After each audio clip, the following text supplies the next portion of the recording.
Some people will say, my heart is hardened. I don't feel like I can have this strength to overcome my difficulties.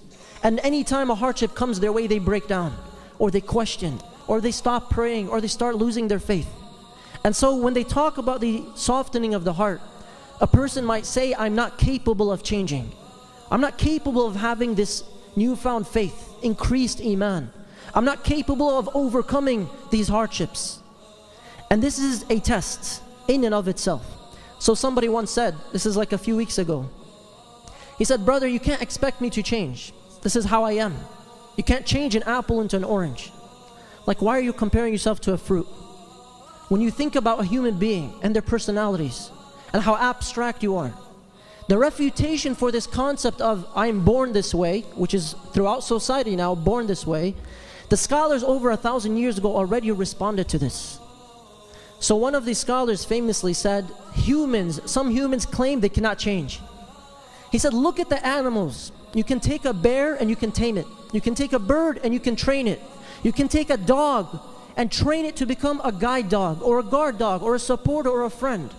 If you can train an animal and animals can change, then a human being with their great intellect and their status above the rest of the creation is also able to change.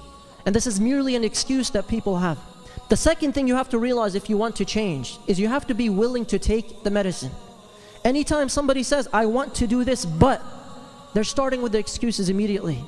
If you want to become better, you want to become stronger, you want to increase in your faith, you can always take that next step forward. But you have to be willing to put in the effort. Because you're not going to wake up one day and suddenly have an increased amount of faith. Something has to change with your actual actions. And number three, if you're trying to increase and improve, and you're trying to overcome your hardships, and you're trying to reconnect to Allah subhanahu wa ta'ala, remember that you cannot please everyone around you. In our day and age, with the advent of technology and smartphones and social media, people are living double lives. And the problem is that people, every time they post things, many people will think twice. Will people be pleased with this status? Will people like this status? Nobody likes it in 5 minutes, status deleted. And what happens is they start posting only to please people. And if they post or say something that people are displeased with, they'll get rid of it. And the problem with this is that you're living your life for other people. You're living a mask. So remove the mask, live for the sake of Allah. If you want to move forward, then you have to be willing to be sincere in who you are.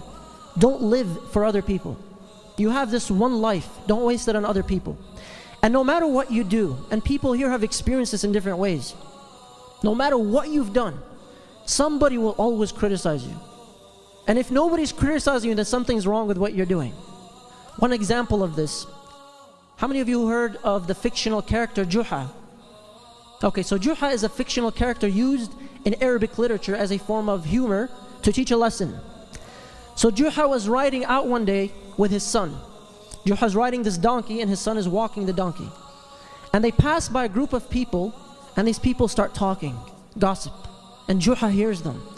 They said, look at this father. He's letting his son walk in the desert and he's riding the donkey. So Juha hears this criticism. What does he want to do? He wants to please people. So he stops. He gets off the donkey. He tells his son, you ride the donkey instead. They pass by a second group of people and these people are talking. Look at this horrible son. His father is walking and he's riding the donkey. What kind of son does that? And they start gossiping. And Juha hears this. He wants to please these people. So what does he say? He says, let's both ride the donkey. Maybe people will stop talking about us. They're both riding the donkey. And what happens? They pass by a third group of people and these people are like, look at these horrible human beings. They're both riding this poor animal, this weak animal. And they're talking. And Juha's upset. Why are people still displeased with me? So he stops after a while and they both get off the donkey. He says, let's both walk. They walk by a group of people and these people are like, look at these fools. They have a donkey and neither one of them is riding. People will always talk and criticize. So what does Juha say? He tells his son, let's carry the donkey. They carry the donkey, they pass by a group of people and they just look at him and laugh. Like, are you guys seriously carrying a donkey in the middle of a desert? And the problem is when you live your life to only please other people, you're limiting your potential. You're limiting who you really are. You're limiting all the goals and objectives that will actually benefit you in this life and in the next life. and you're masking and limiting the potential you have to reconnect to Allah subhanahu wa ta'ala. Don't live your life for other people. However, always be open to criticism in regards to constructive advice. Always be open to growing. Always be willing to accept something in regards to your shortcomings. Umar ibn Khattab radiallahu anhu said, may Allah subhanahu wa ta'ala have mercy on a person who shows me my flaws. Because you should always want to grow.